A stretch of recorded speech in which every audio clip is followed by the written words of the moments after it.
My name is Gabriel Aquiles, and there is something that I would like to tell you about Hurricane Milton. I immediately knew, once Milton had just formed into a tropical depression, that we were all cooked. Truth is, once the National Hurricane Center started to issue advisories on the storm, I didn't know the situation was going to be that bad. What happened was that once I found out that the hurricane would make a major hurricane landfall close to our home, I slightly panicked that night. In terms of sheltering, at first I thought that my parents and I were going to shelter in place at home. However, we had no choice but to shelter in my dad's workplace. What got me more worried was how I was going to take care of my dog, since my dad's workplace never accepts pets. Of course, I would never want to leave him behind, so we anyway smuggled our dog inside, under the condition that my mother would hide the dog from the rest of the employees, as well as staying silent and never barking the whole time. Eventually, I came up with a ridiculous plan to save the power from cutting off from my home, which was to turn off the power from all the bathrooms and bedrooms, while only leaving the garage, kitchen, and living rooms untouched.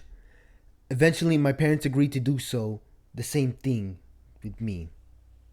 The next day, on Sunday, October 6, 2024, this is when I started immediately rushing preparations for when the storm would hit. I spent the whole day washing my clothes. I also had watched the hurricane now growing stronger and stronger at a more rapid pace, in which its wind speed had rapidly intensified, nearly as fast as Hurricane Wilma from the 2005 Atlantic hurricane season.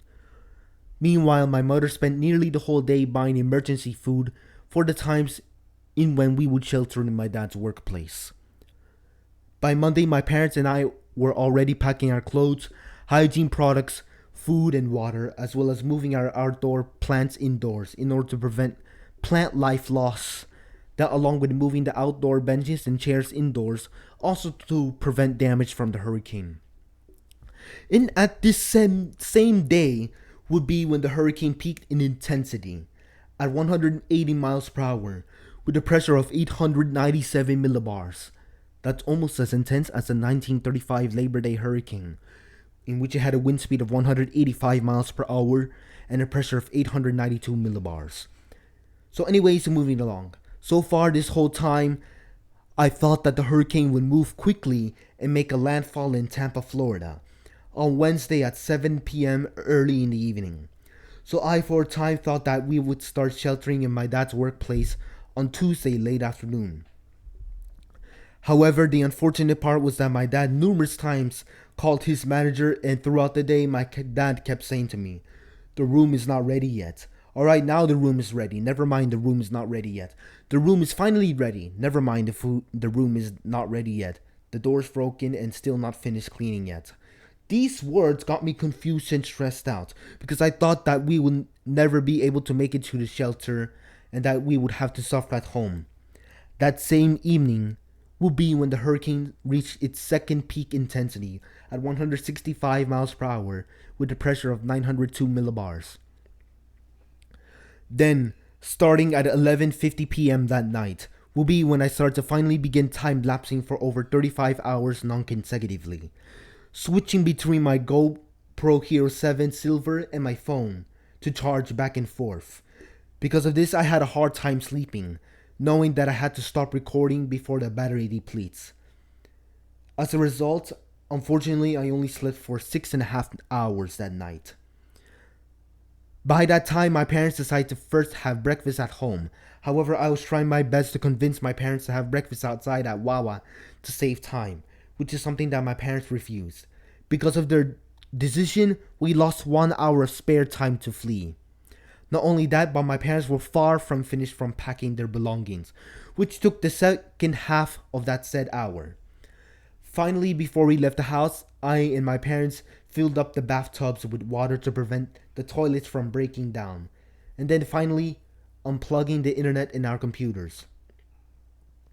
Then turning off the power for all the bedrooms and bathrooms. On top of that, I also had to bring my Seagate portable drive as well as my Nintendo Switch, simply in order to prevent file loss. I didn't know it at the time, but we had left home at the perfect time, just before 11 a.m. that day.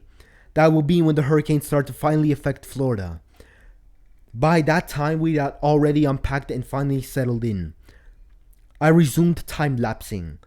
My dad's co-workers later offered us an emergency lunch pack to last for the hurricane, which was ham and Swiss cheese sandwich with chips. The sad thing is, I absolutely hated the sandwich. Not only the bread tasted stale, but the Swiss cheese made the bread taste even worse, because I indeed hate Swiss cheese with a passion. Afterwards, as my dad continued to monitor the hotel, as the storm progressed, my mother was at times resting. That lunch was so small that we decided to have spaghetti for dinner very early. Meanwhile, as my phone and camera was recording, I was passing the time replaying the Stanley Parable Ultra Deluxe. This time using my dad's account, since I already finished the game 100% last year on my own Switch account. Eventually later that same night, in order to relieve our stresses and forget about the hurricane for a while, we ate tortilla chips and salsa and played cards. Now, as the hurricane was making landfall, the wind gusts were increasing from where we were positioned at, up until the point at around 11 p.m., where eventually most of the rain had stopped, but the wind gusts from where we were positioned at were at the strongest. I literally stayed up until almost 2 a.m. in the morning, alert, making sure the tall palm trees close to our windows did not collapse, or even the windows themselves being broken, or the entrance door not collapsing, which thankfully neither of these said scenarios had occurred, even though the trees themselves heavily moving back and forth, and the lakes in the resort moving very swiftly as a result of the waves being caused by the winds of the hurricane. My parents throughout the night felt as if the whole building was shaking while they were asleep. Power kept flickering at several moments, but fortunately for us, we had never lost power, despite us having a very high risk of doing so, since my dad's workplace doesn't have emergency power generators. There were numerous times between 2 and 5 a.m. in the morning where I had woken up for a few seconds, still afraid that the strong wind gusts would still cause any sort of damage to our room, which of course thankfully never happened. But what I did experience between 11 p.m. and 5 a.m. that night was Category 1 force winds in excess of between 75 to 90 miles per hour.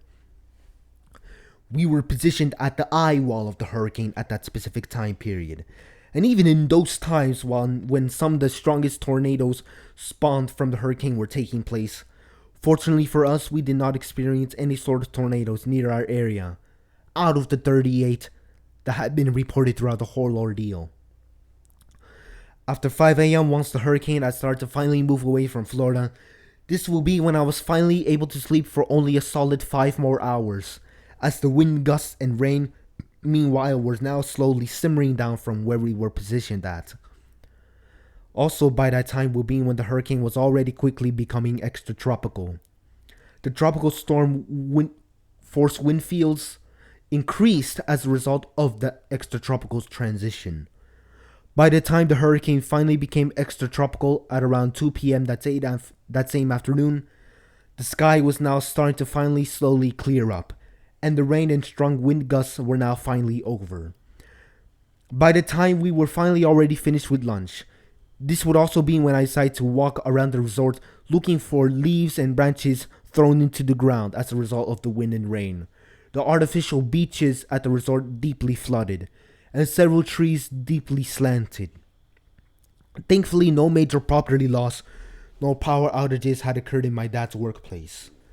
Shortly after lunch will be when both me and my mother finally went back home, turned back on the power and the internet, as well as put back our belongings and clothes back to their respective locations. However, as for my dad, he would only stay for about 4 more hours until he too grabbed his belongings and went out of the room and went finally back at home with us. Wrapping up my story, although our home and the rest of the neighborhood did not experience damage to our properties, unfortunately along the way home, I found several business signs being ripped off as a result of the strong wind gusts. 2 traffic posts were without power. One side of the street name sign was missing. Not only that, but another home that my dad is the landlord of, his tenants reported the right side of their fences having been collapsed into the ground, as well as several cracks in their fences. Their pool also being greatly overfilled, which we decided to inspect the next day, along with us having to clean up the leaves and branches scattered around our property that day too. Now later, after the NHC stopped issuing advisories to the storm, we had finally decided to celebrate a happy ending to the tragedy with pizza for dinner. In conclusion, although we had been spared from the hurricane from its peak intensity, still, it is a very sad situation for those especially in the Sarasota, Florida area, where they had bore the brunt of the storm. 120 mile per hour intensity at landfall. For quite a while, I was afraid that the hurricane would strike Florida at Category 5 intensity, specifically just as strong as Typhoon Haiyan when it made landfall in the Philippines back in 2013, and that we would experience winds of between Category 3 or 4 intensity, which was still technically possible at the time. Thankfully, that scenario had never happened. Another thing that I also feared was that our home was going to get flooded, with our windows being blown down, our pool roof tapestry collapsing, our plants dying from dehydration from the long time of being held indoors, or even our home fully losing power for several days. Thankfully, neither of those said scenarios had not happened either, even after the already destructive Hurricane Helene that also affected Florida, which occurred just about 2 weeks earlier. Thank you for watching this special short documentary of my experience with Hurricane Milton. I hope you people are well informed and or one day can donate to those who have greatly suffered from the two tragedies. Unlike the two-faced word salad vice president that only gave us less than $1,000 and instead wasted billions on Ukraine and Israel, even though they are already in good standing condition right now, and we, however, are not. In my opinion, the videos where I cover the hurricane are my magnum opus of this YouTube channel, and it's also the first time in which I finally successfully record and document the said hurricane from when we first experienced rain up until it left Florida as it became extratropical. Now, if you'd like to see more videos that I recorded about hurricanes Idalia, Ian, Nicole, Eta, Debbie, Helene, or even just literally any other video in general, please consider subscribing. I would greatly appreciate that kind of support. So anyways, this is all I have to say here, so therefore finally, goodbye for now.